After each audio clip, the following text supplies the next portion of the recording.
And if you're not subscribed, why are you not subscribed? I would really, really, really love to have you as a power subscriber. If you really like my content, be sure to become a dragonfly, and that's our membership, and it's $2.99 a month. I release all my videos early. We have special emojis over in the chat room. I kind of share things ahead of time with my dragonflies, and I go live sometimes just for the dragonflies. It's a way that I can support you guys and give you more content, and it's a way for you to support our channel. It's $2.99 a month, and I would love to have you. Hi guys, welcome to Parawomenradio. I'm Amy. The infamous Idaho 4 case shook the nation in November 2022 when 4 bright University of Idaho students' lives were cut short. The suspect, Bryan Kohberger, a grad student at Washington State University, was apprehended in his home state of Pennsylvania on December 30th of 2022. Charged with 4 counts of first-degree red rum and 1 count of felony burglary, Kohberger's trial is set to commence on August 11th, 2025 in Boise, Idaho. The prosecution is pushing for the ultimate penalty, one that, if won, could take place by using a firing squad. While Kohberger's defense claims he was innocently on a late-night drive stargazing when this heinous crime occurred. Today on Parawomenradio, we are joining forces with Robert from Timeless Mysteries to delve back into this chilling true crime case. As the trial looms closer, we feel once again compelled to revisit the details and mysteries surrounding this tragedy. I'm going to roll some credits while we wait for the rest of the power crew to roll in. Shout out to our dragonflies and to our replay crew. You're getting me and Jewbug, the little green cheek today, and, of course, Robert. And if you don't know what a green cheek or a Junebug is, well, just you wait, because after today, you definitely will know what I'm talking about. Guys, welcome to Parawomenradio. I'm Amy.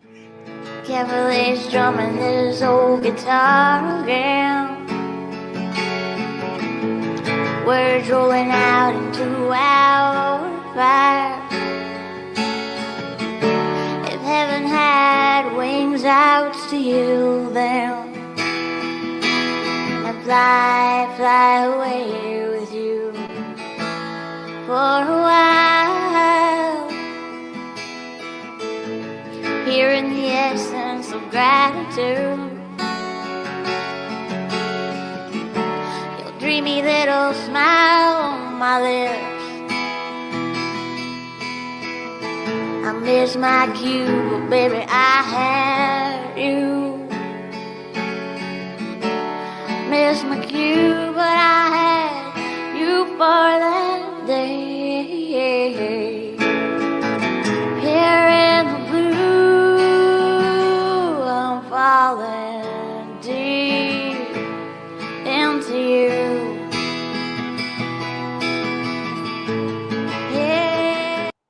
Here in the blue, we're getting ready to gear up for our 2024 Live Miss. And what is a Live Miss? A Live Miss is where we challenge ourselves. Instead of doing Vlogmas, we do Live Miss here on Parawomenradio, where we do a live a day for the 25 days leading up to Christmas. And so that's kicking off tomorrow.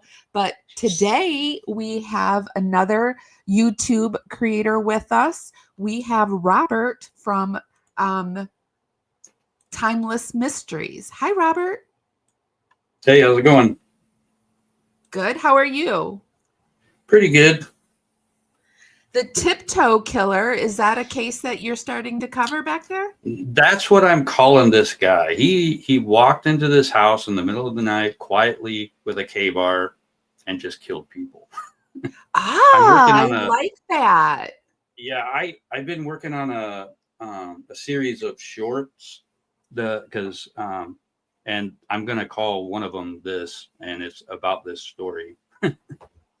That's really good. I like that. I don't know if it'll catch on, but it would be cool if it did. It would be cool. I'll start calling him the tiptoe killer. Because he is like a killer that would walk on his tippy toes. He strikes me as a tippy toe walker, whatever that is. Yeah, it's kind of scary though. I mean, he just walked in, and there was 6 people in the house, and nobody heard him, and 4 people died. Do you believe that Bryan for sure did this?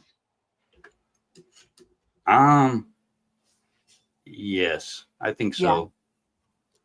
Yeah. I think they're gonna find he's got other victims out there too. Oh, so you think that he's a serial? Like he was just gearing up. This was just in a long or run. I mean, it could have been maybe his first time, but the guy, I mean, just if you, I don't know, he just gives me the creeps, and I'm pretty sure he did it. I mean, the fact that he's a criminology student and 4 people died while he was in the area, I don't believe that he was just randomly there.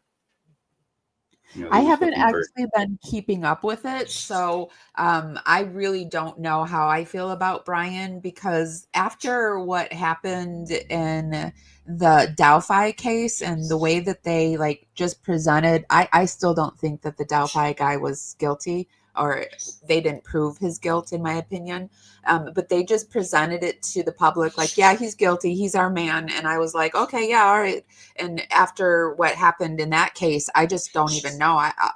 I'm excited to see what they found something with his fingerprints on it. I think like a knife sheath or something. Yeah, they do have his DNA or something on a knife. I mean, unless he was just there for a party and he chose not to tell people that, I don't know why he would have been in the house, why they would have had anything of his in the house. I don't see any way that it makes sense that I think the way he would get around it would be to state that it was a party house and that he had been to a party there or something like that. That I think would be his way around it. If he's going to say he was out stargazing or something instead, yeah.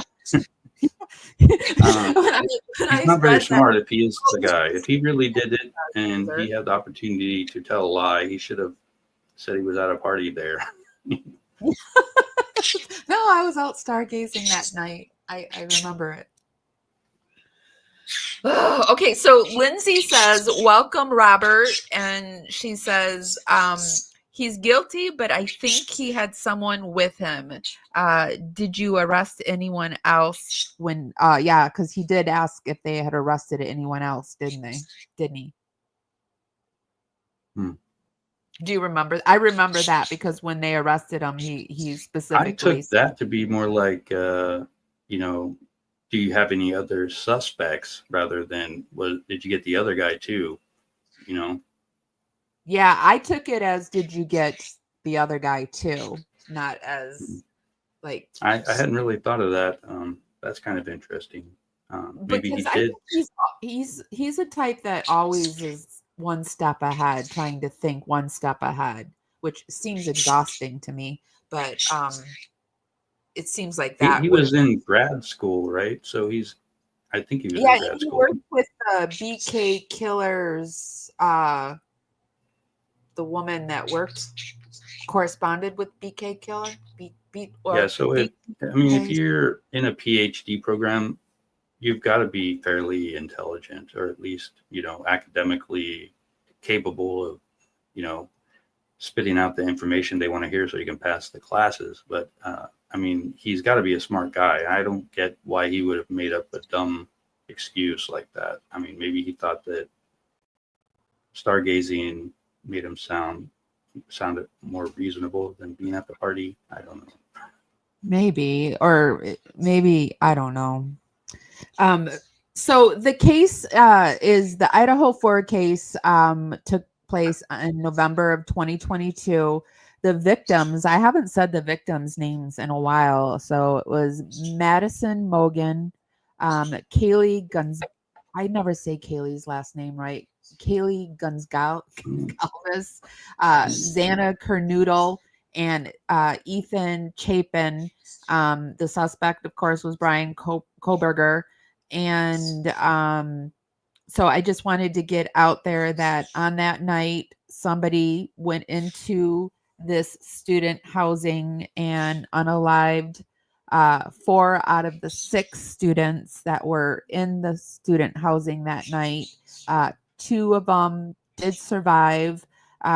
We haven't heard a whole lot from the 2 surviving students, although I do have something that we're going to look at from one of them that about 6 months ago finally broke their silence. I think they're trying to save the students' testimony until the trial so that, Bryan won't know what's about to be said. Do you agree? When they prepare for a trial, I think they've got to keep, there's a lot of evidence that's got to be shared with both the defense and I mean, everybody's got to know what evidence is going to be presented. They don't know how they're going to present it. So there's a strategy in presenting the evidence. I don't think it looks good for this guy. But, the first thing that I thought of when I heard about this was the 2 people who survived. Why did they survive? I mean, or were they involved? And what I found out was that the police they're confident that the other 2 people were not involved in the murder at all. And, I think a lot of people naturally are going to start thinking about that. Why are the other 2 people still alive?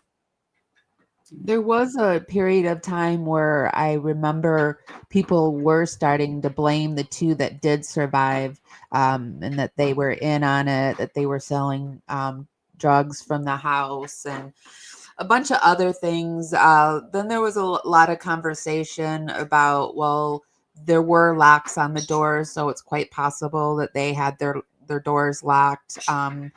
One of them has it was a party house, so there's actually evidence that the doors were usually unlocked. That's how the guy got in, through the upstairs. No, their individual bedroom doors had locks on them. Oh, I see. Individual bedroom doors. I lived in a house in college where it was a Greek house, and so there was a main lock on the front door, and that stayed unlocked until this was supposed to be until 10 at night. And then at 10 at night, it was locked. But then we each had locks on all of our doors on top of the lock on the door. But, things never got locked. People would scream in the middle of the night. And I could honestly say I probably might not have gotten up and to see what was going on, because there was just it was a college town, constant screams coming from everywhere, late at night, hearing people outside partying, screaming, walking home drunk. It was just, people are putting, they're trying to put sense into nonsensical stuff that happens on college campuses. Yeah. Well, and not to mention alcohol and the substances that were being used probably. I also lived in a fraternity house, so I'm kind of aware of what it's like living in one of those noisy party places. Yeah, and it's just, you learn to tune it out. So for me, I don't automatically jump to that they were in on it, or I just think wow, they're gonna be scarred. They're gonna have survivor's remorse the rest of their life, because having the psych degree that I have, I go right to that.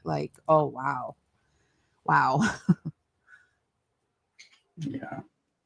It's got to be crazy, to wake up and your roommates are dead, and you didn't even hear anything. That's just got to be they're probably the one thinking, girl did. What could I have done to save them? The one girl, Dylan, I think is her name. She did hear things, and she did do a report where she said she saw him. She saw a guy dressed all in black with bushy eyebrows. walking through the house, and she had the door cracked open, and he must not have seen the door cracked open, or, I mean, obviously, because she lived. But yeah, but what did she think what was going on that she shut the door? Because it probably at like 3 or 4 in the morning, and then the police weren't called until noonish the next day. So, like, what were they thinking was going on, you know? Yeah, that's kind of weird. I hadn't heard that. But if she saw something in the middle of the night and didn't do anything, you know, she just went back to bed and assumed it was just some random person who stayed over, that's going to be hard to live with, I think. Yeah. Yeah. Well, it's in when they did the grand jury, I remember reading it. This was like right around the time where I stopped doing too much coverage on it, because it was just like kind of going nowhere. But it's starting to pick back up again. They tried to get where they were trying to throw out the D penalty, because they were saying that it was unconstitutional for poor Bryan to have to live under those conditions. And the judge is like, no, no. So that's back on the table. And I read that it could very well likely be under a firing squad. And so, yeah, the case is heating up. And so I thought we'd get back into it. We do have a playlist that I wanted to show you. This is our playlist over on Parawomenradio. I think there's like 28 videos in there right now, and I plan on starting to cover it again. Hopefully you'll want to continue to cover it with me, and we can like merge playlists and just get it going. I did do a skincare and suspects. That's a skincare and true crime show that I do with Angela from Angela's Aging Essentials. And this was one of the first, this was one of my first lives. And I was noticing too that it has my little dog in here, Maybelline, that I lost in September. And so just wanted tonight to show you like an amazing show for you. We're going to be doing the Idaho 4 case, and we're going to be doing retina A in its various forms. Not all retina A is created alike. And tonight with me, I have Angela from Angela's Aging Essentials. Hi, Angela. So if you're interested in skincare and true crime, that's a good channel or a good show for you. And so, but let's start back where I thought we'd take it back and go to the Idaho students' murders, where Bryan Kohberger's case stands and what's next. And then we could sort of go back in time. I have one from Vinnie Politan, where it has, we'll decide. I have a few that were queued up. I have where we can watch Bryan Kohberger's Alibi. We have a detailed visual timeline of the murders. We have, or we could look at like Vinnie Politan goes in and he just totally goes in on Bryan's alibi. We also have we can look at, could he face the firing squad? I just have a lot of things that we can pull back on. But what do any of those sound like the most interesting to you? I'm interested in his alibi, you know, you want to go right. I'd also, I'm interested the in alibi. it. Because okay, so let's do the alibi, and then we'll look at where, and we'll finish it up where his case stands today. Okay, so this is Vinnie Politan and Bryan Kohberger's Alibi. I'm Vinnie Politan. The subject of my investigation is the Idaho student murders. This is the biggest case on the docket here at Court TV. And this is not the easiest case in the world to prove. It's a case based on circumstantial evidence. Here's more.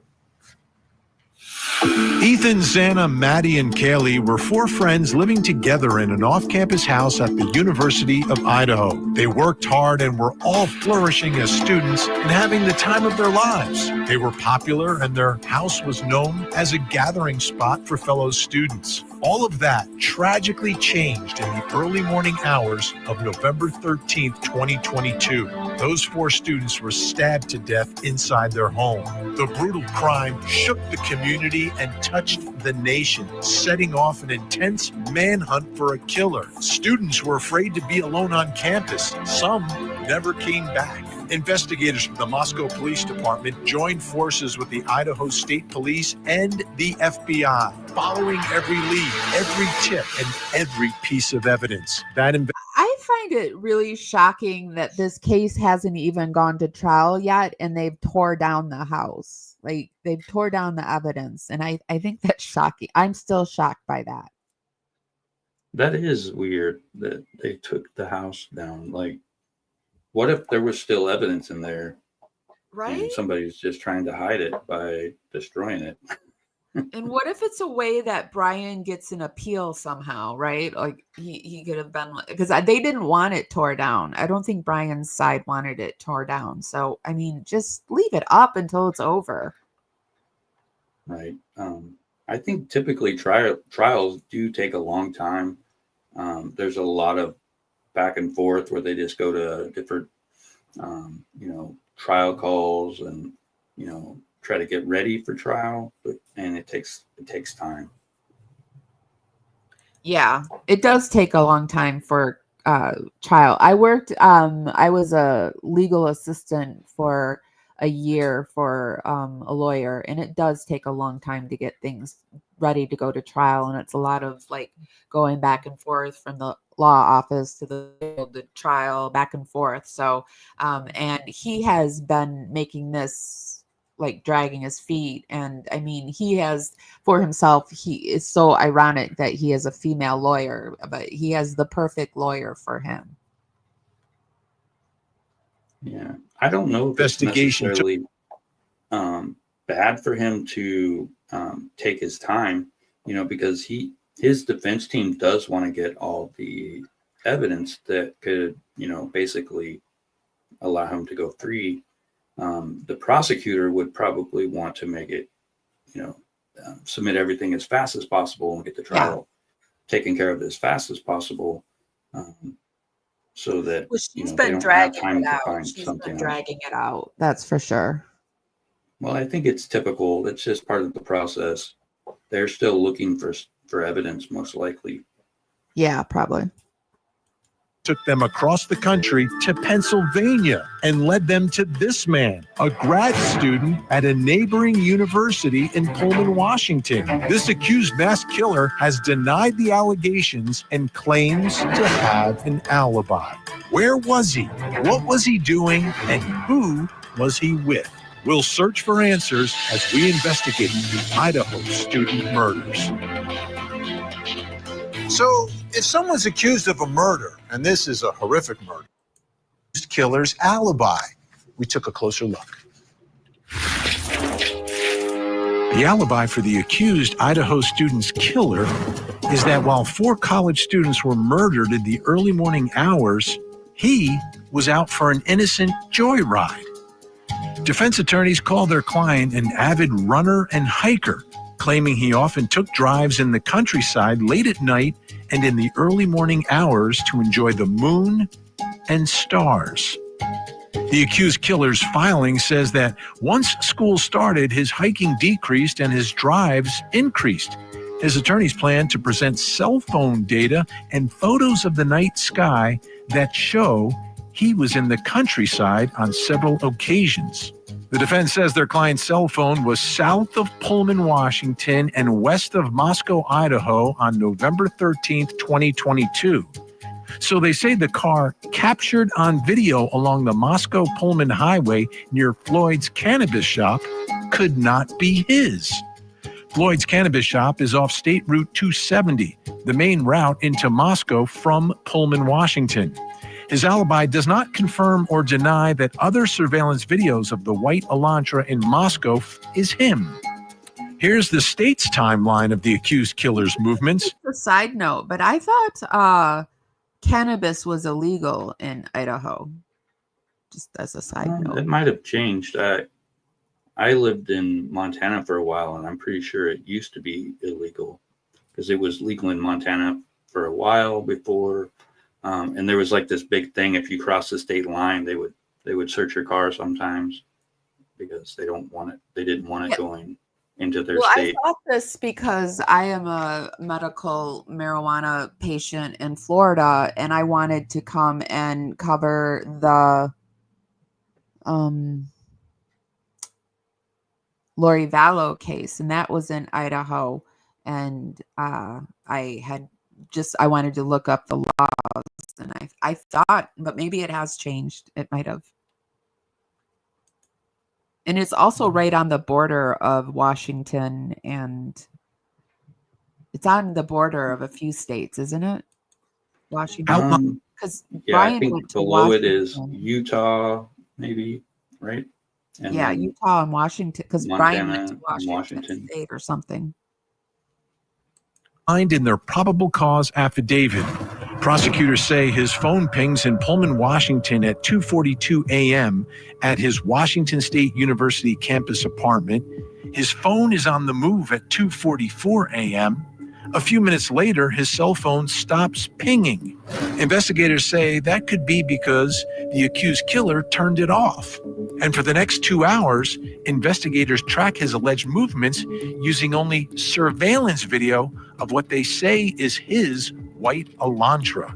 The state alleges that the accused killer drove from the WSU campus to Moscow by way of State Route 270, a claim they support with surveillance of a white Elantra seen heading in the direction of the highway at 2:53 a.m. and a photo of the same car near Floyd's cannabis shop further down the highway. The accused killer claims that it was not him. Cameras caught a white Elantra traveling through Moscow, first on streets near the crime scene, then on the victim's street from 3:39 a.m. to 4:20 a.m. Police say the accused killer turned his phone back on at about 4:48 a.m. That's something that any schmurderer knows not to do, not to take your phone with you and not to shut your phone off and on when you go on this thing, because that's a dead giveaway. Yeah, so is using your own car. Yeah. He's a criminology student. He should know better than anyone, honestly. Really, I know the mistakes that he made are so glaringly stupid that you're like, was he really a grad student? Was he? Lindy says, I wonder if they drug tested him. Maybe he was involved with drugs. Like they keep bringing up how DM and BF and Xana were into drugs. And also Bryan has a past history of being on the H drug. Because he went away for treatment for that. I did just look it up. In Idaho, marijuana is illegal both recreationally and medically. But I it's thought legal so, in because then I was like trying to. It's legal in Washington and Montana. So I'm sure they get a lot of marijuana. That marijuana shop that he supposedly stopped at must have been in Washington. Must have been, because I remember when I looked it up, I was like, well, what states are next to Idaho that I could like get a hotel and spend the night somewhere? Because like when you're using it as your pain medication, you've got to figure shit out. So, but having all those colleges right around there, I don't know why Idaho bothers having it illegal. Yeah. But that's just my thinking. That's my girl math. So I don't know. I wonder if he was drug tested.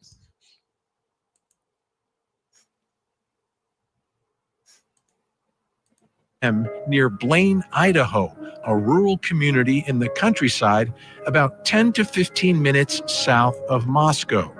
According to the prosecution, from 4:50 a.m. to 5:26 a.m., his phone travels south towards Genesee, Idaho, going west toward Uniontown, Washington, a route that could lead toward Hawaii Park. The accused killer claims that park was his favorite place and that in the early morning hours of November 13th, he drove there. His alibi does not say when he got home, but the state says at 5:30 a.m. his cell phone uses service in Pullman, Washington. According to prosecutors, that's when he got home, not after an innocent drive, but after committing a quadruple murder. So that's the accused killer's alibi, but that brings me to our first question. Let's take a look. Does his alibi make any sense? Do you feel like his alibi makes any sense, Robert? It's kind of sketchy, but if you think about it for a second and say, let's just say for argument's sake that he is innocent. Mm-hmm. I mean, it's kind of like, I don't know, you can kind of believe it, you can kind of not believe it too. I don't know, the fact that they had him like his car in front of the house on camera is like a big reason why I think he's guilty. But I was just thinking that there are a lot of white cars. There are a lot of white Elantras. I mean, it could have been somebody else. He could have been out joyriding, and if he was, this has got to be like the worst coincidence ever. Do you think it's such bad luck that you would be out front of a student's house in a same white Elantra the same night, the same time that these red rummings happened? I mean, that's bad luck there. I mean, it's more than that, because if you think of the odds of being a suspect in a murder case, that's got to be really low. But to be a criminology student and then become a suspect in a murder case, that's even like it's almost impossible. Like, I don't know. I really think he's guilty, but I can imagine keep going back to the Delphi case. But I mean, Richard Allen was out on the trails the same day that the girls were found, and it was within feet of where the girls were found. And I mean, that's pretty bad luck too. That is, I mean, it can happen. It could be this random coincidence, and that's unfortunate. But then to have your DNA at the house too, on top of it, and yeah, I'm sure the prosecutor feels like they have enough evidence to prosecute the guy, and they're going to be working with law enforcement to kind of like track down, like, basically, go second by second through this guy's timeline and try to figure out if it's even possible. Just because his phone pinged somewhere else, maybe he didn't have his phone with him. That would be the smart thing to do, Yeah. But I don't know. I mean, I don't know what killers think of when they're doing their thing. But a lot of them are just, not very smart. And yeah, I think we put rational thoughts into irrational behaviors. So, what he did was, if he did it, was very irrational, and he probably tried to plan it as best he could, but in the moment stuff went wrong, like leaving the knife thing there. I'm sure whoever did that didn't mean to leave their knife and their DNA there. Do you feel like Bryan went there for one person in particular, or do you think he just went to do the whole house? I think he's been going by this place for a long time. Maybe he did go to a party there at one point. Maybe he thought it was an easy access, and maybe he thought he really could get away with it. The fact that he's been in the area before, maybe he doesn't have other victims. Maybe this was his first attempt, and he failed because he got caught. I think he liked one girl in particular, and I don't think it was Kaylee. I think it's Maddie that was the target, and then he just went there because he thought Kaylee was going to be gone. But Kaylee had went back that night to show off her vehicle, and she happened to be there, and Kaylee just threw a whole wrench into the whole plan, I think. Yeah. I was just thinking about this. There's all this talk about drugs and it's a party house. This guy comes from Washington. Maybe he's like their supplier. Maybe they stiffed him on the payment. And it wasn't planned. He just did it. And I think there are some channels. I wouldn't be surprised to find out that these other two survivors actually had seen this guy before. Like, that would be really interesting if it does come up that they did know him before this incident. And It wouldn't shock me if there was a drug connection, only because Bryan has a past history of using H, and it's a college town, so that there's drugs. So it wouldn't surprise me, but nothing seems to surprise me anymore these days. But I think I lean more towards Bryan was wanting to be a serial unaliver, and he was, this was what he was going for. And if this wasn't his first kill, it was he was planning on doing more than just if it was. It's hard to say, but I think of like killers like Richard Ramirez. He just basically found the easiest place to go and kill. He didn't care who it was, what type of person they were, or anything. If he found an open door or an access in, he was killing. And this guy could have been just driving around and maybe saw the cracked sliding door was cracked open or something. It just looked like easy access. Or he's been there. That's the other thing that I actually have spent a lot of time thinking about that. Has he been there before? Did he know this house?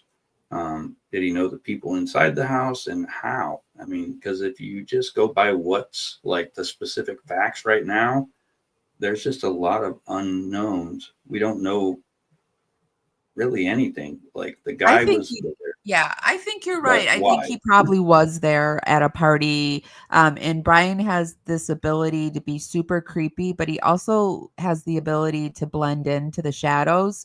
And I think he probably was just walking around, just scoping the place out. Yeah, I think you're right. Yeah, I can't imagine somebody planning this kind of stuff. It just boggles my mind. I know. Pirate Girl says, all you have to do is look at the Banfield footage from the time frame to know there was no stargazing that night. That's like the fun thing about this case is that what was the weather on that night? Yeah, right. And what's exciting about it is that we haven't been covering the case for a year or two, so we've got like a lot of catching up to do, and there's a lot of footage to go through. And so did Banfield do something where she figured out that it was cloudy that night or something? That would have been funny. I'm Googling it right now to see if I can find out a weather report. Okay, let's get back into what Vinny has to say. Be sure to give this live a thumbs up, guys. Helps us go out into the algorithm, party out there, bring more people back. And today we're coming to you on YouTube, Facebook, and Twitch. Court TV producer Cody Thomas is on the case and joining us from Washington State. Cody, there you are. Let me ask you, because it's very specific where he said he went. So my question to you is, does his alibi make any sense? Well, Vinny, of course, it's up to the court to have a direct answer to that question. But I did go down to his favorite location, Wawai County Park, and I also went at night to just kind of get a feel of the stargazing vibe that he was going for. It was a long drive. There was a lot of dirt road, several miles of dirt road to get there. Take a look at what this park would have looked like after dark at the entrance gate. According to Bryan Kohberger's alibi, he says during the window of time that the murders occurred, he was out driving around simply stargazing, specifically ending up right here at what he calls one of his favorite parks in his alibi, Wawai County Park. Now, of course, there's nothing wrong with coming to a public park, doing what you want to do, stargazing included. That's what they're here for people's leisure in the community. But one caveat about this park in particular, it closes once the sun goes down, it doesn't reopen until 7 a.m. And if you pan over here to the left, it's gated, and that gate is closed. No cars coming in, no cars coming out. So according to Bryan Kohberger's alibi, he says he was here during the window of time that the murders occurred. Now, we know those murders occurred between 3 a.m. and 5 a.m. Now, how is it that he could be out here at those times if this park is closed? Not to say his alibi is untruthful, but it does get a little muddy once you throw that crucial piece of information in here about Hawaii County Park. And again, Vinny, that park is about 30 minutes west of Pullman in the opposite direction of Moscow. So what's the drive like to actually get to that gate? Like, where are you driving? What are you passing? What are you seeing? I'm not seeing much of anything besides all of these wheat fields that you can see behind me. At night, it was very dark, as you can see on your screen right there. And I was out there maybe around 9:30 to 10 o'clock. And you can see there weren't many cars out there. There's one passing right here, but maybe 3 out of that entire trip that I took. And once you get off this main road, you go down 7 to 8. Did you find what the weather report was for that night? Well, I asked ChatGPT because it's a little bit better than Google, and it says on the night of November 12th into November 13th, it was partly cloudy and overcast. The weather was about 36 degrees. There was no wind or precipitation, but if you look at this picture, it looks like a good place to go stargazing, but if it's partly cloudy, there's nothing to see. So maybe he has gone there to stargaze, but I don't know that he was there that night, or maybe he got there and he couldn't stargaze. I don't know. Well, and just because you can't get in, it looks like you could have parked really easily next to the gate or whatever. It looks like you could just park on the side of the road if you really wanted to and stargaze also, but like you don't even need to go to that spot. You could just pull over right there. Yeah, it looks like a pretty rural area kind of, It does. Miles of dirt and gravel road with fields on both sides and not much civilization at all. And in fact, at one point, my cell phone dropped signal. Luckily, I was paying attention and figured out how to get back. But after midnight, I don't imagine anyone could pick him up out there. And I find it weird that he was out there at that time in the first place, given what that drive was like. Now, the darkness would work if you are going stargazing. When you were out in this area, were there any stars out? Well, I was more so paying attention to the road, but the sky was very wide open, and I would say there's plenty of stars out. But again, I was trying to figure out where to go and make sure that I can make it back home. And we got a great idea from the video of what we're talking about here. This is not an area where you're going to come across anyone else at 4 o'clock in the morning, 5 o'clock in the morning, 3 a.m. It's just not going to happen. But are you passing any businesses? Are you passing any homes, any farms? Benny, you're passing nothing but open fields without barns, without houses, and all essence of the phrase middle of nowhere. That's what this park felt like. You were just going and it was dark, and I had my bright lights on. Then all of a sudden, up to the right, I saw the entrance gate, and I was like, oh, there it is. But before that, you didn't see much of anything on this entire drive. And I presume there was no one else at the park at that time. Absolutely not. I was the only one going down that road around 9:30, 10 o'clock. I was the only one coming back off of it. Are there lots of streetlights where you are from, Robert, when in Alaska? Because you're probably used to seeing things like super dark like this if you live in a rural community. When I lived in Dillingham, Alaska, it's a rural village. You have to fly there. You can't drive. There's no connecting roads or anything. But in Alaska in the wintertime, it's dark all the time. So if you wanted to stargaze or check out the moon, it's a good place to do it.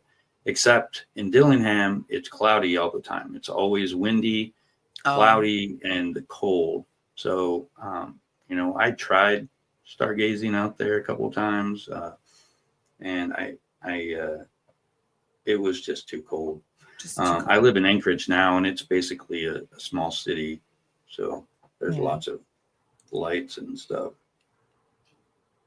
But there is places you can go and stargaze here. Yeah. If you drive like an hour in pretty much any direction, there's nothing there. It's pretty nice. Well, the North Pacific is a really pretty part of the United States, and there's less light pollution generally out that way. Mhm. So Yeah. I believe you said is a place you would go to run or to hike, and obviously that's what this park is about, right? This is a place where you get in touch with nature. It's way off the beaten path, and I guess it's a place where you can kind of get away. But is it a place you think you'd have to know about to come across? 100% you'd have to know about it because, again, like I said, obviously I was on the main road right here in the clip that you're seeing. But once you get off that main road, close to 10 miles of gravel, no businesses, no buildings, maybe just a couple of power lines running out to maybe there was a building in the park. But again, that gate was closed. So I wasn't able to go in and see what was actually in there at night. But from what I could pick up, you would definitely have to know about it, probably if you were a local or have gone to school out here at WSU or the University of Idaho. And his alibi is that he's by himself. And how did you feel driving in that area by yourself in the dark, Cody? I felt like I wanted to get out of there immediately. Of course, I wanted to go see what it was like, try to get a feel of what he was talking about, get a feel of his alibi, see if the stargazing was true. But as soon as I saw what I needed to see, I was out of there. Think you can compare to what he would want to do while he was out there because it's all unfamiliar. You're investigating a crime. You know, I think that's kind of like far-fetched, but I think it's a perfect place to go if you do like, stargazing. yeah, it would be perfect. But to say like, and how did you feel while you were out there? And of course, he's going to be like, yeah, I wanted to get out of there. I mean, what kind of weirdo would he be like? Oh yeah, I enjoyed it. I enjoyed going the route that Kohberger took. I mean, I don't know. Sometimes the question. Well, if he was a stargazing enthusiast, he would have probably pulled over, turned off the lights in his car, and looked up a couple times. Yeah. Because when you're in a place like that and the stars are out, it's amazing. Just turning off your headlights and the lights inside your car just like change everything. I have a hard time in that kind of setting because I lose a sense of space and time, and I can feel like I'm being sucked into the sky, and it can make me feel really dizzy and uncomfortable when I stargaze. So I have to be really careful. Even talking about it makes me nervous, makes me feel like I'm losing my gravity on Earth. Yeah, well, at least we don't fall up into the sky, right? Yeah, it makes I literally feel like I am though. It's the weirdest feeling, and I have to like take my eyes from the sky and put it on the ground to get my balance again. It's a weird feeling. ASAP. All right, Cody Thomas on this case. Thanks so much, Cody. When we come back, we're going to talk about some video that is out on the internet. And the question is this video, is it his Elantra? And look at the time, it's 4:07 and 41 seconds or so. I think he parked at 4:08. All right. And then 4:08, probably exits the vehicle sometime after that. And then 4:20, it leaves at a high rate of speed. It would appear that they've caught him on video. Makes an initial 3 passes by the 1122 King Road residents and then leave via Walenta Drive. 1122 King, that is the crime scene. Suspect vehicle 1 can be seen entering the area a 4th time at approximately 4:04 a.m. It can be seen driving eastbound on King Road, stopping, turning around in front of 500 Queen Road, and then driving back westbound on King Road. When suspect vehicle 1 is in front of the King Road residence, it appeared to unsuccessfully attempt to park or turn around in the road. The vehicle then continued to the intersection of Queen and King, where it can be seen completing a 3-point turn and then driving eastbound again down Queen Road. Suspect vehicle 1 is next seen departing the area of King Road at approximately 4:20 at a high rate of speed. They are tracking this car via all this surveillance video. Now, there is some surveillance video that's circulating on the internet. This is a still frame from it. You like he should have just got a bullhorn, and just went down the road and been like, Bryan Kohberger was here. Yeah, it's such a huge coincidence. There's a white Elantra. He's got a white Elantra.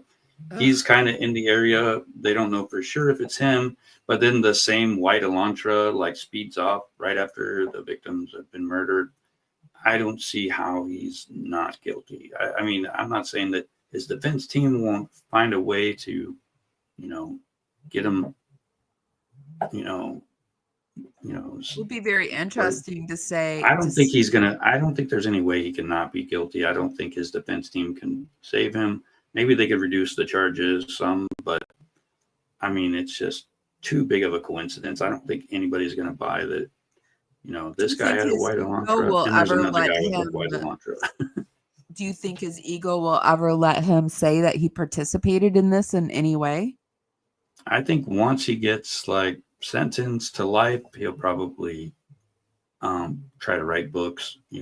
He's a criminology student. He's read all the books that killers have written. Do you think that he will, if they ever offered him hey, we'll take the death penalty off the table if you plead guilty, do you think he'd ever plead guilty? Oh, a plea deal? I think I don't know. If it was me and I was facing the death penalty, I think I would just go for it. You got a chance with the jury. Once you take a plea deal, you can't appeal it.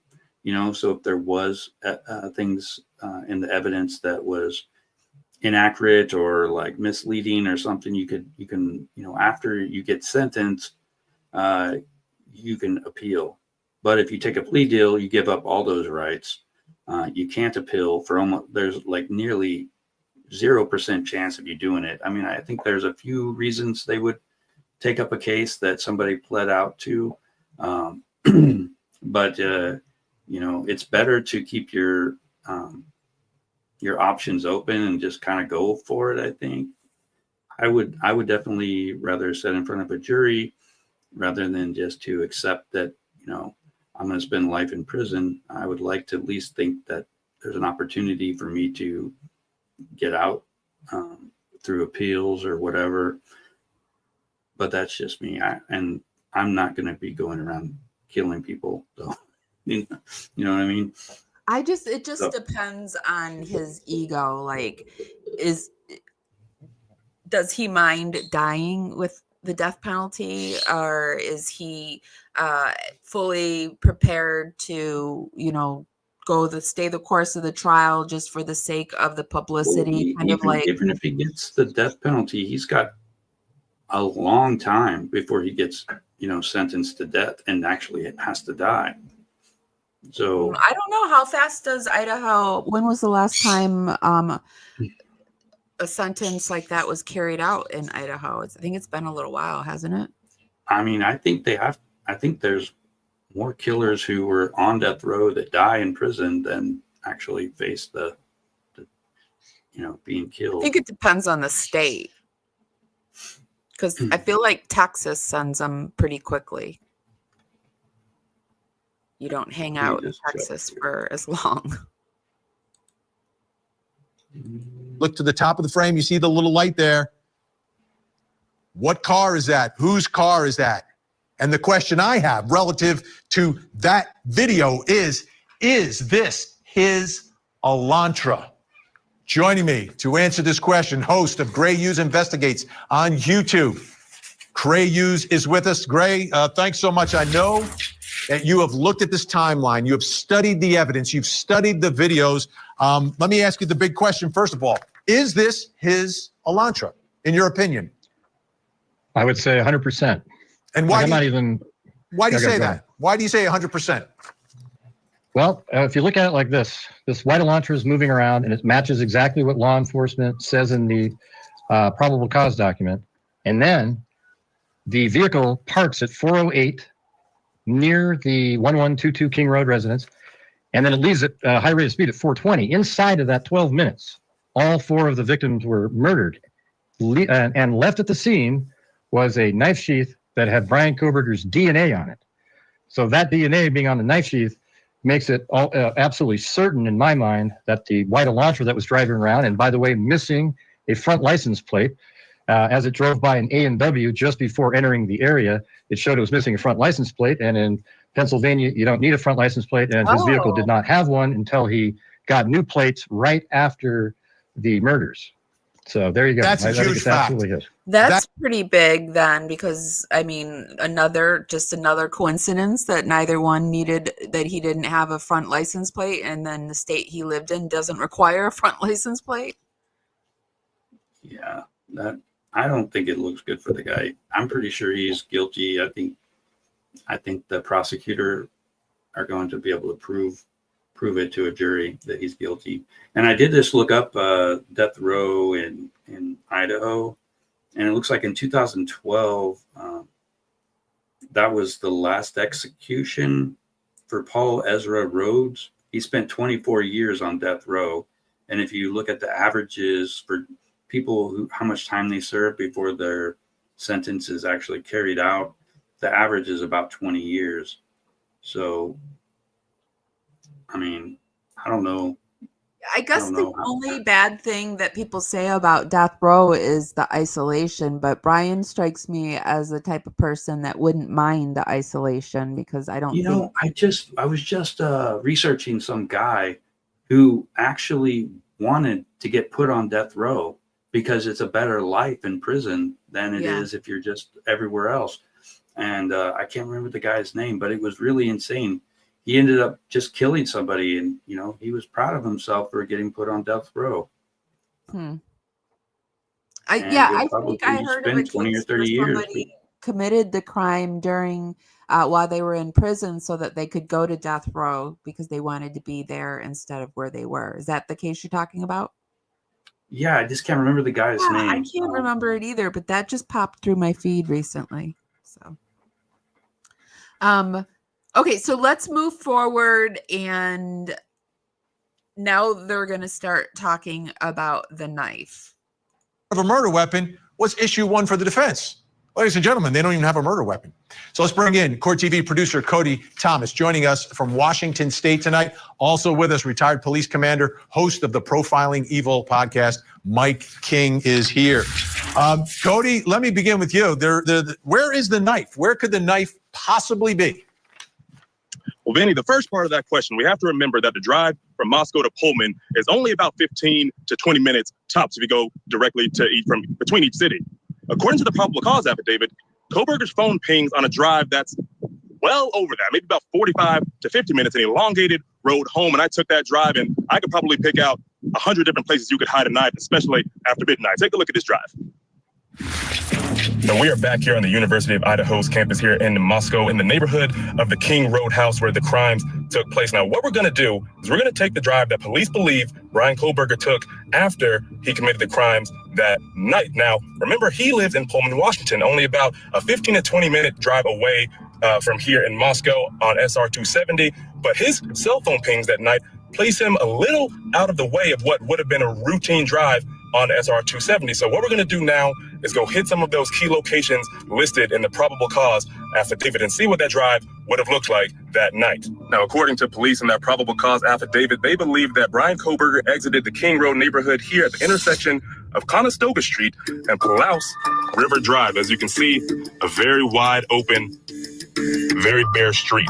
Now, remember, during the window of the murders, Bryan Kohberger's phone did not ping on any local cell towers. Some police believe that he could have had it turned off. He could have been on airplane mode, but it was not pinging on any towers nonetheless. But around 4:48 a.m., it pinged going down this road, Highway 95, going towards Blaine, Idaho. Now, this is south of Moscow and about 32 to 35 minutes away from his apartment in Pullman, and also going in the opposite direction. Now, as we continue down Highway 95 south, the probable cause affidavit says he goes through Blaine, Idaho, and then continues into Genesee, Idaho. That's where his phone was consistent with pinging off of the local towers. And you can see that this is wide open road, plenty of field on both sides of the road, and also to note, no cameras, no street lights, no nothing to pick anything up out here as far as cars going down the road, but I do see a couple cell towers on top of some of these hills as we continue to go. According to the probable cause affidavit, after passing through Genesee, Idaho, he then headed west towards Uniontown,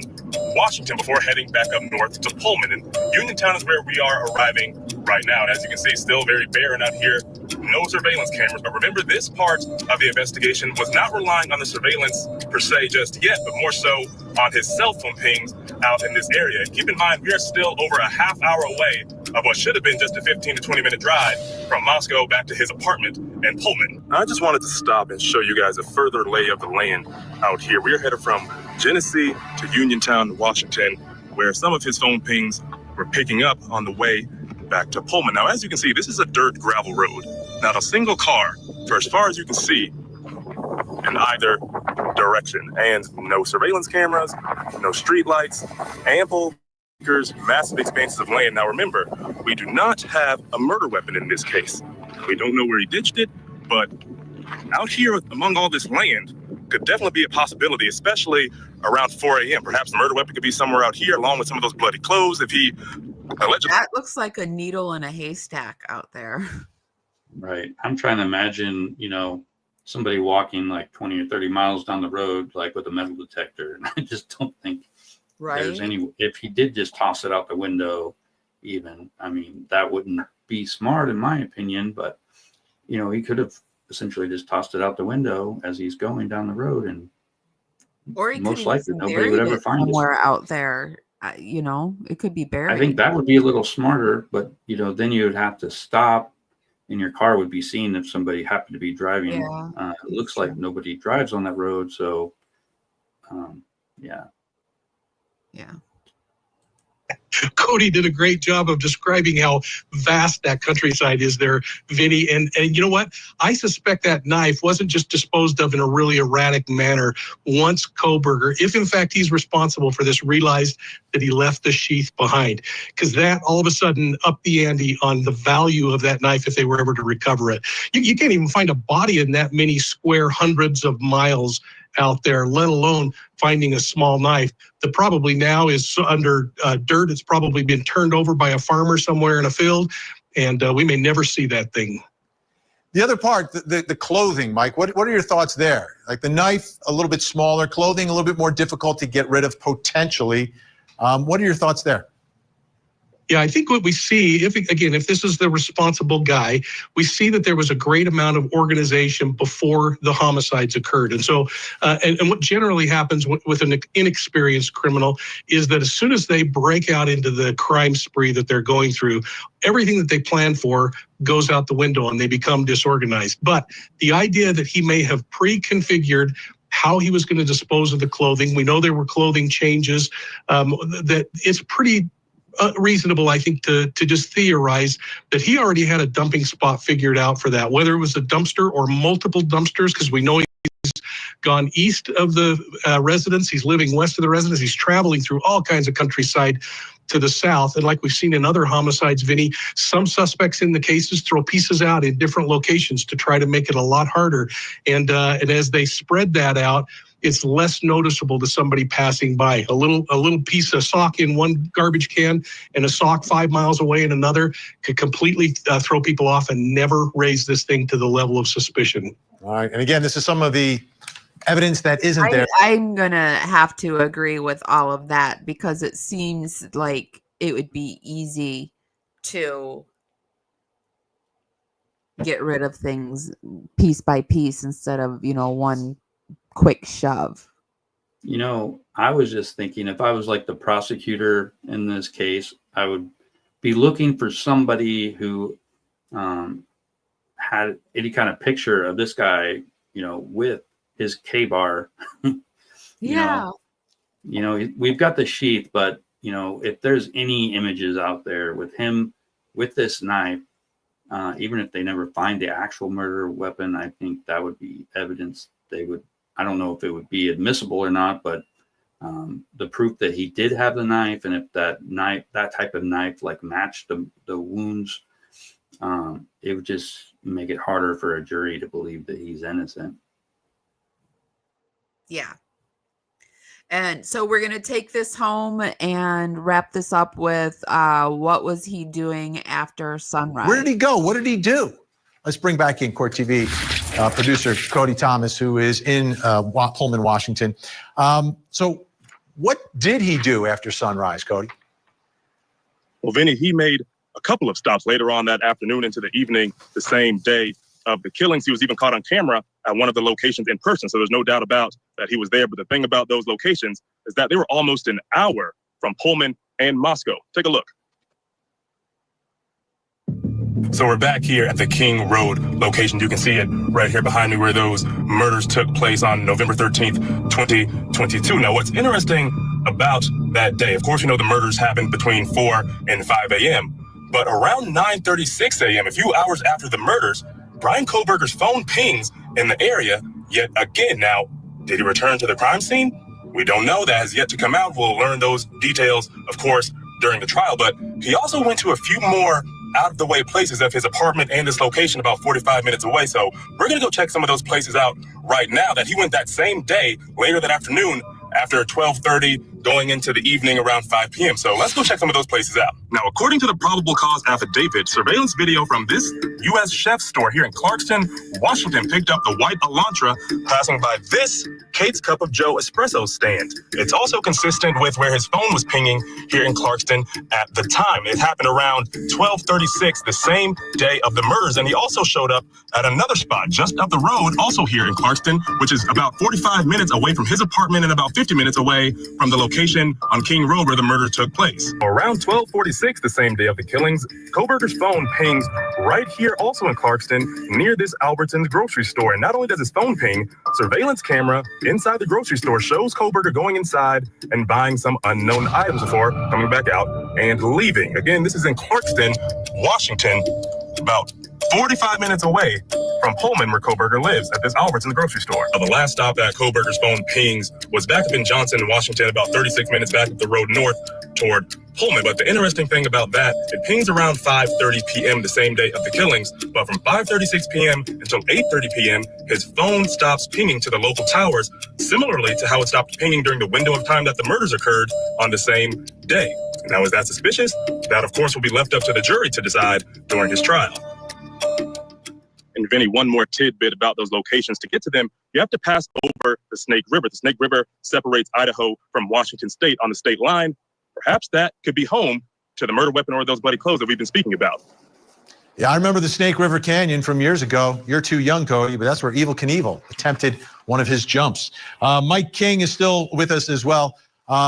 Mike, what are your thoughts about what the accused killer is doing after sunrise? And let's start with going back towards the scene of the crime, because if he's back there at 9:30 in the morning, there's no police cars. There's no one there because 911 hasn't been. He went back early in the morning because he hadn't heard anything about it and was wondering, like, I mean, why haven't the police been called, right?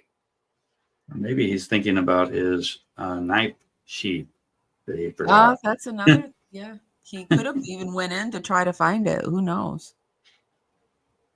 Been called yet. Exactly, Vinny. And this thing is really interesting when you look at it from the perspective of criminal behavior. If, in fact, this is a predator who has fantasized about committing these murders, planned them out, and then looks for the news to come out and validate his work, and nothing comes out, it's got to be incredibly frustrating, which then prompts him to come out of the lair and drive by the location to figure out, have they even discovered this thing has happened yet? And I think that's really what we're going to find in this trial that comes out clearly, is that drive-by was, number one, to validate that the police are either there or not there investigating it, and to reaffirm this monumental task that the predator feels they accomplished by killing these 4 kids. And it's really frustrating to think about it from that perspective. But then I think your questions are maybe going to go south of here, and I'll add on to that as we go forward. Well, go ahead, Mike. I'm looking at a couple of the different stops here. You know, I understand the coffee. This could have been an all-nighter for him. Might be getting a little tired. Maybe some of the adrenaline is running out of his body at this moment, and you get a cup of Joe.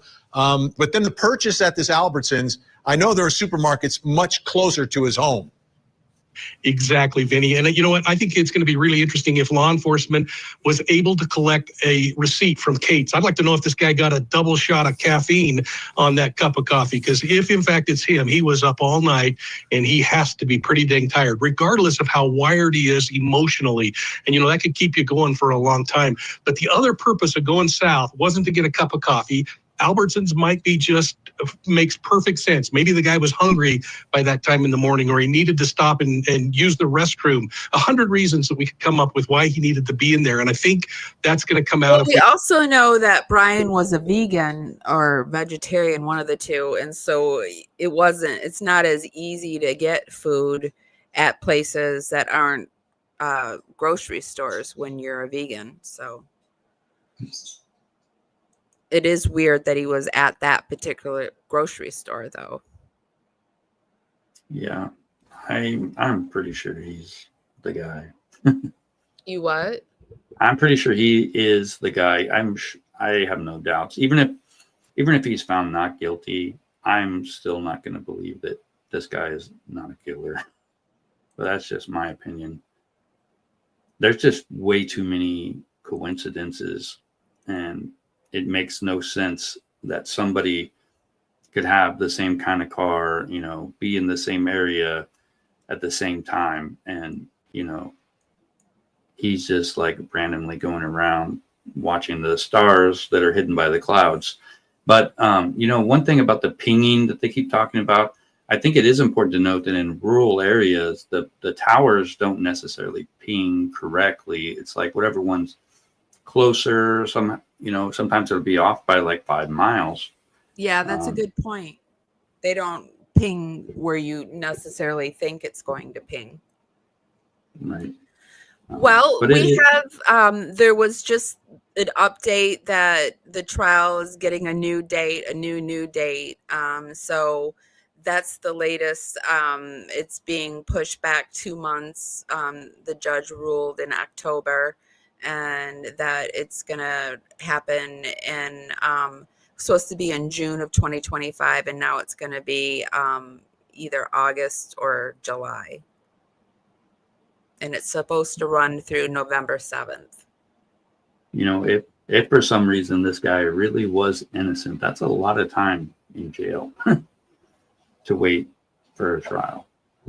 Yeah, everybody was actually, when I was doing kind of updating to get ready for today, they were all expecting him to not waive his speedy, or to waive. Wait, they didn't want him to waive it because they wanted Rule him 5, to do it. the right to the speedy trial. You have to be indicted within a certain amount of time, and your trial has to be taken up within a certain amount of time. But most of the time, when there's a continuance, that time gets told, so it gets extended, especially if the defense is asking for the continuance for whatever reason. But typically they would want the time to run out so that they could get some kind of dismissal. But with murder, I think even if there was a dismissal from, the right to the speedy trial thing, they could still take it up again once they do have more information, and they could, indict it. I think murder as what is the word for the length of time that they can prosecute you for a crime? No statute of limitations. Statute of limitations, yeah.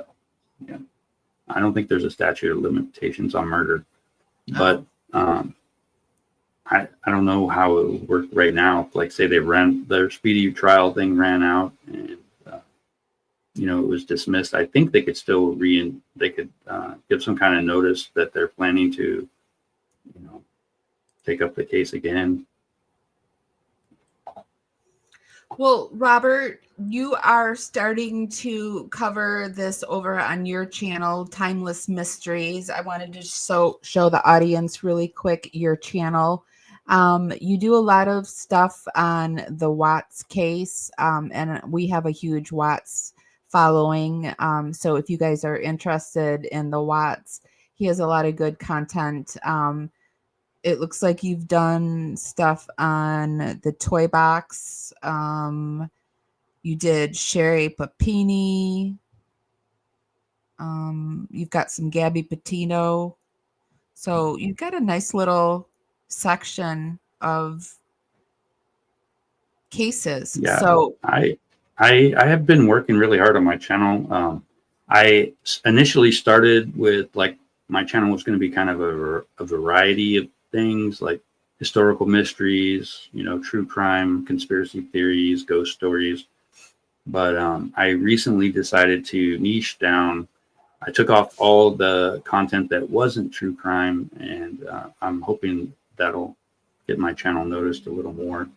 Right now, it seems like the only thing that gets views is the Chris Watts stuff. So I kind of feel like I'm in a sub niche. yeah, you're going to have the to true push crime through niche. that. I'm in So that. I have been putting out like 2 or 3 other true crime videos before I put out something related to the Chris Watts. Yeah. Yeah, you case. just gotta pick through it. That's where I am working on a couple of really interesting Chris Watts stories, and they'll probably be done within a couple of weeks. And well, your Chris Watts stories are really popular. I went to see what your most popular one was, and you have Chris Watts, A Coward's Life Under the Weight of Unforgivable Sins, and that has 150K views. So, well done. Yeah, that video, I don't know. When I wrote it, I kind of was in the zone, I think, but I haven't had another video do that well. The most recent Chris Watts video, I was actually expecting it to do better than that one, but it didn't. Well, maybe you'll join me during this live miss, and we can do some Watts content, some Watts lives, and okay. Get it over on your channel too, because you've just got to push through this whole Watts thing, because I did it and then I got myself into a Watts Gypsy Rose thing. So now I've got people that come for the Watts and the Gypsy Rose. And then if I cover other cases, I've just got to keep pushing through, because it I don't mind talking about Chris Watts, but if I do nothing but that, I'm going to run out of things to say. Yeah, it gets boring for the creator. You have to be able to talk about other things. But you have a few other channels that you're working on, and so when you're ready to release those, we can talk about those as well. I think every content creator should have more than one channel, and I don't think people know that about a lot of us, that we do have more than one channel out there. It's just the smart way to go, because would you put all your eggs in one basket for anything else? I don't think so. So I think it's smart that you've decided to separate the true crime and then, more Halloween ones on a different channel and so forth.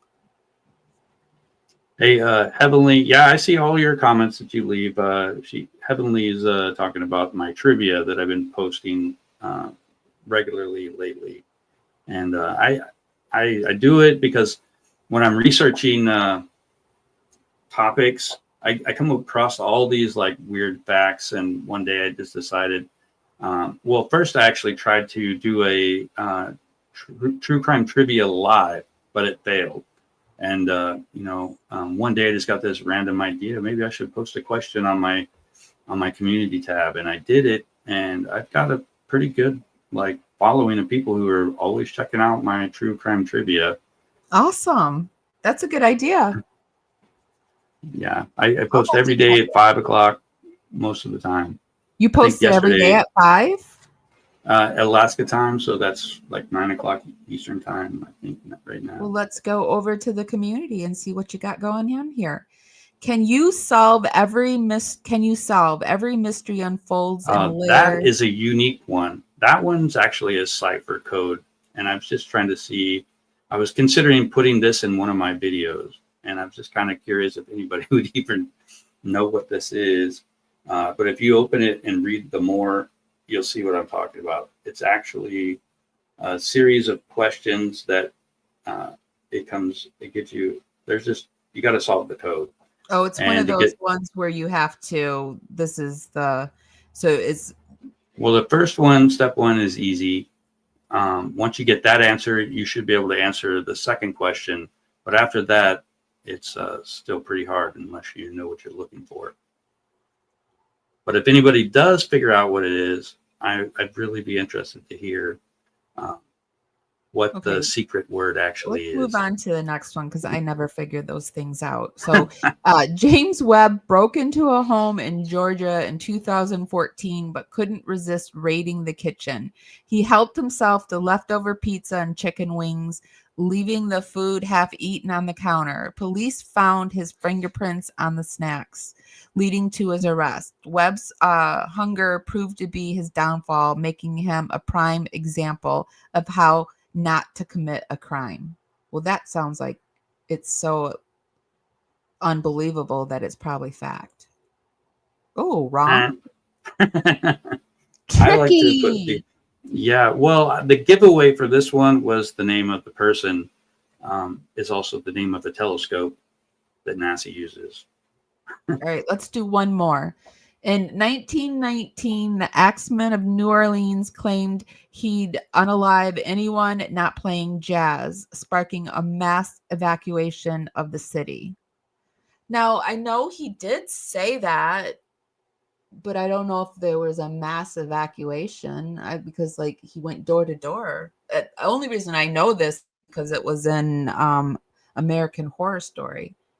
But I don't know if it was a mass evacuation, but I know it happened. So I'm going to say pass. What? While the Axemen of New Orleans wrote a letter in 1919, he never threatened to unalive anyone not playing jazz or cause a mass evacuation. Instead, the letter claimed he'd spare homes playing jazz on March 19th. That night, homes and clubs were filled with jazz music, and no murders occurred. The Axeman identity was never uncovered, leaving his crimes unsolved.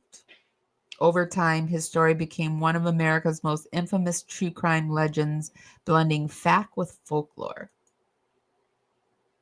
Clever. Yeah, I've just started doing these. It initially started out with just like a multiple choice, but I was kind of getting bored with those questions, so I've even got some that's like a philosopher or serial killer. Who said it? Well, you can get really creative with these, so you could probably keep this going forever. It's a good idea. I plan on it. It's fun to do. Was it the channel Timeless Mysteries? I've put it down in chat. It's up here on the screen. I will also put it down in the show notes, and we urge you to go over and subscribe.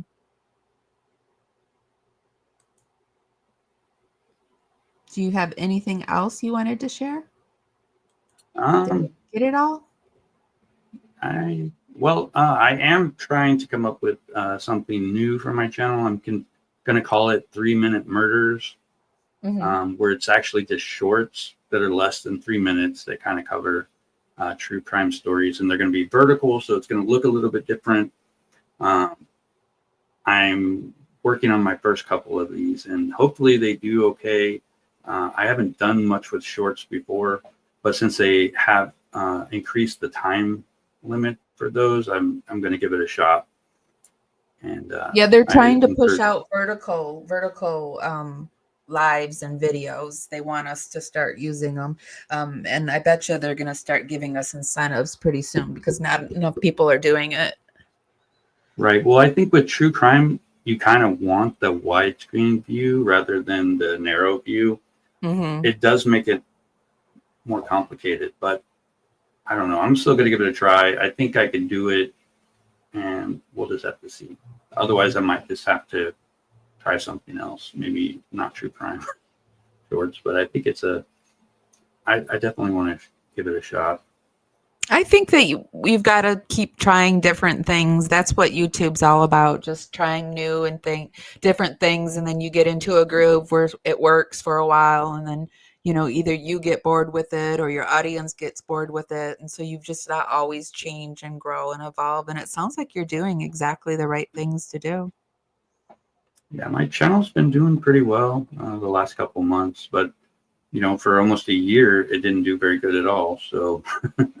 Well, you're on a winning streak now. I'm proclaiming it. And so am I. Well, thank you. I hope you'll come back and talk about the Kohberger case and talk about the Watts. We're doing the 25 days of Livemas. So maybe you'll join us during one of those days. I should be able to do that. Okay. But yeah, don't forget the tiptoe killer. I came up with it. If anybody starts using it. The tiptoe killer. You heard it on Timeless Mysteries first. All right. Okay. Well, thanks for having me. Have a great day. Thanks for being here. Bye, Robert. See you later. Okay, guys. I put his link down in the chat. It'll be down in the show notes, and there it is up on screen. Be sure you go over there and show him some love. I think we streamed this live to his channel, so you might even see us over there. And so be sure to give this live a thumbs up here helps us go out into the algorithm, party out there, bring more people back to the party. It's just a free way to help us out, and it's really, really appreciated. And yeah, so I'm going to go. If nobody's told you this today, I'm going to tell you this. I love you guys so, so much, and I'll see you next time. Bye, guys. And thank you, Heavenly, for coming in and being our moderator today. And if you're not subscribed, why are you not subscribed? I would really, really, really love to have you as a power subscriber. If you really like my content, be sure to become a dragonfly, and that's our membership, and it's $2.99 a month. I release all my videos early. We have special emojis over in the chat room. I kind of share things ahead of time with my dragonflies, and I go live sometimes just for the dragonflies. It's a way that I can support you guys and give you more content, and it's a way for you to support our channel. It's $2.99 a month, and I would love to have you. Hi guys, welcome to Parawomenradio. I'm Amy.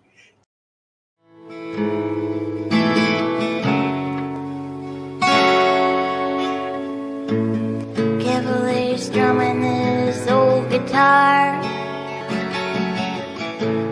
words rolling out into the fire.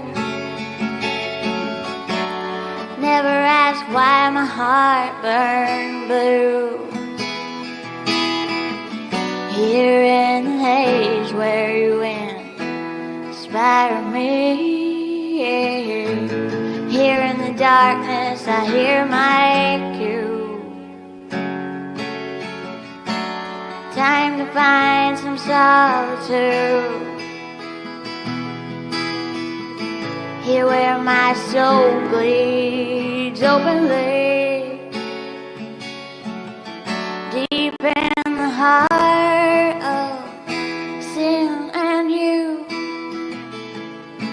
Here in the blue, I'm falling deep into you.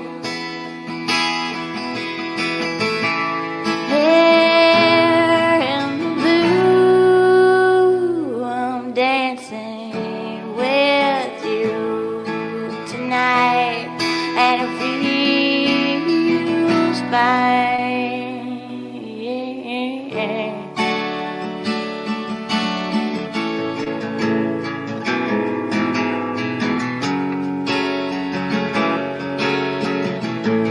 Carefully strumming this old guitar again,